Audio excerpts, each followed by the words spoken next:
Hello and welcome along to the Match Champions League review as we look back at Real Madrid's 1-1 draw with Manchester City at the Etihad Stadium, a result which sees Los Blancos qualify for the knockout stages of the competition with a game to spare. With me to back at the match is Kieran Canning. Kieran, welcome along. Hi, thanks for having me, Phil.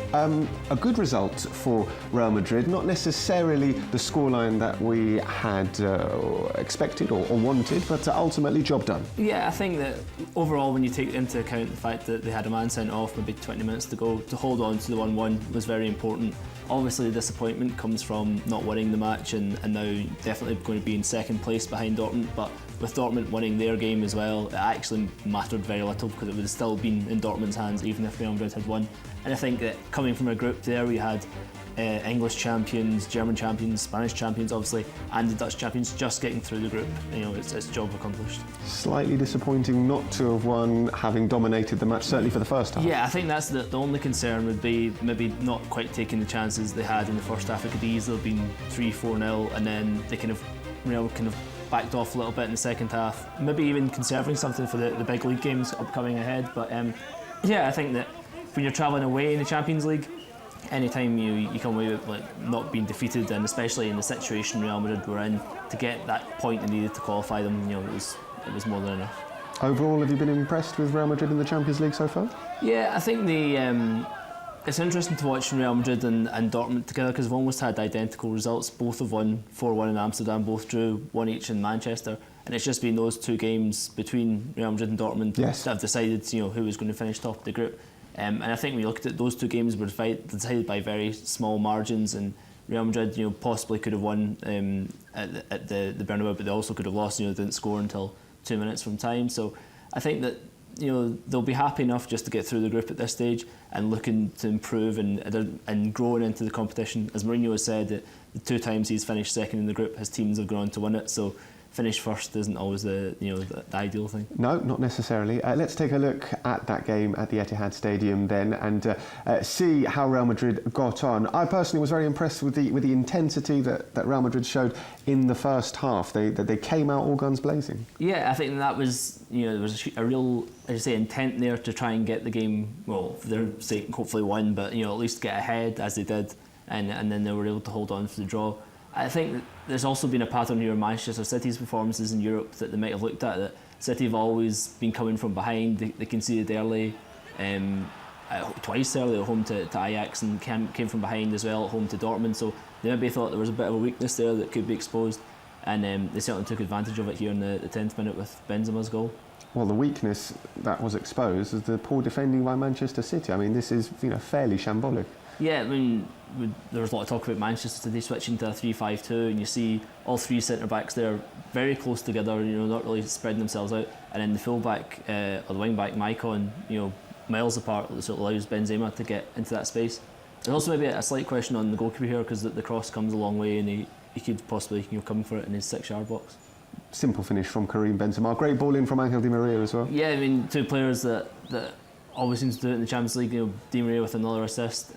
Benzema's certainly been the number 1 striker in the Champions League for Real Madrid, and he was on target again. And this penalty, which has caused a lot of arguments, let's say, here in Spain. I saw it in real time and I felt it was a little bit soft. I'm not sure how you felt. Yeah, definitely. I think when I saw it in real time, I thought, you know, there's no way he's going to give that, and then, you know, the surprise when he does point to the spot.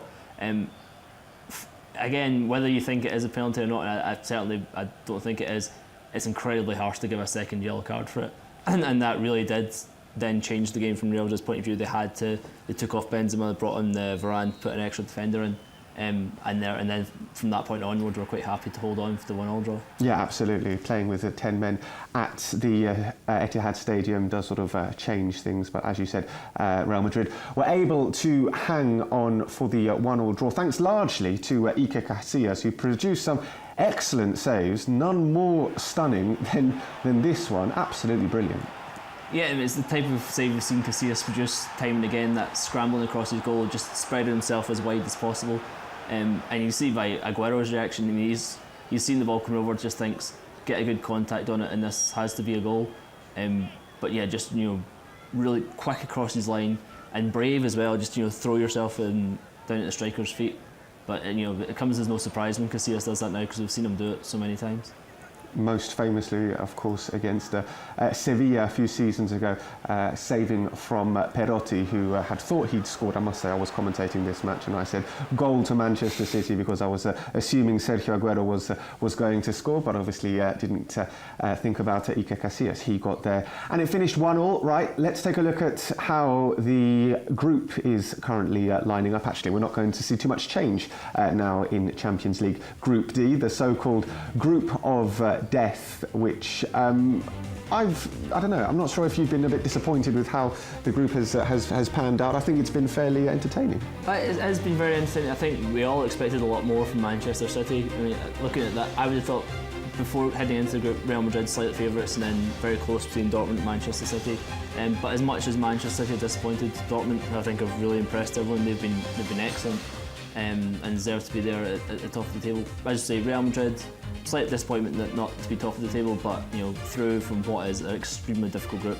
And as Mourinho keeps saying, no team that finishes top is going to want to pull Real Madrid out of the draw. No, absolutely. Speaking of Jose Mourinho, we can hear from the Real Madrid manager who spoke to the assembled press after that 1-1 draw at the Etihad Stadium against Manchester City. City is out of Champions League, but is out with two big teams. Real Madrid and Dortmund are good teams, very good teams. And in this group, we knew from the beginning that a big team would be out.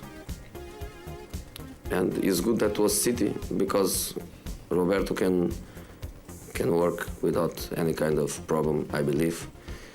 Because if it was Real Madrid, I think the press wouldn't let me return to Madrid. Still makes me laugh when I've seen that clip quite a few times, and it's pretty amusing seeing Jose Mourinho enjoy a joke with the press. Quick word about the last match in the group against Ajax on the 4th of December here at the Santiago Bernabeu. To all intents and purposes, it's a bit of a dead rubber. How do you see Madrid approaching it? I think we'll see a few changes. I think we might see the likes of Kaká and Callejon getting a game, maybe even Adan in goal. I would be surprised if Cristiano Ronaldo is rested, just because he rarely is, and he'll obviously be wanting to get the top scorer award for this season's Champions League. But yeah, I think we'll see a few changes. Make it another Champions League game for Varane as well. Some of the younger players to get some more Champions League experience, and it could still be a very good game. Ajax will need something to guarantee themselves getting into the Europa League, so they're going to come very motivated. So it will be a good test for those players that are given their chance to shine. Okay, well, that is the final game in the Champions League, a group of death. It's on Tuesday, the 4th of December. That's all we've got time for on this edition of the match. Do join us next time. But from Kieran and myself, it's adios.